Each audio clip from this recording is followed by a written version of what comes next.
সবার প্রথমে যে ইনিশিয়েটিভ গুলো নেওয়া হয়েছে সেই ইনিশিয়েটিভ গুলো হচ্ছে অভ্যন্তরীণ যে internal infrastructure development, communication development, transportation development, inland ওয়াটারওয়েজের ডেভেলপমেন্ট,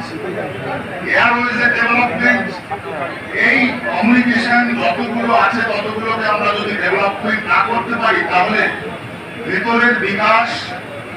এবং তার মাধ্যমে বহির্বিকাশ সম্ভব নয়। মানুষকে যত বেশি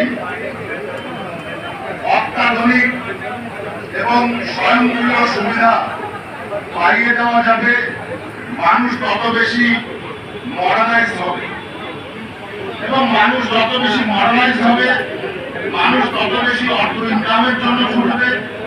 এবং যত বেশি অর্থ ইনকামের জন্য ছুটবে তত বেশি অর্থ ব্যয় হবে এবং এই আয় ব্যয়ের হিসেবে যে অর্থনৈতিক উন্নতি অভ্যন্তরীণ অবস্থানে তৈরি হবে সেটাই প্রথম রেগুলেশন আনবে ভারতবর্ষের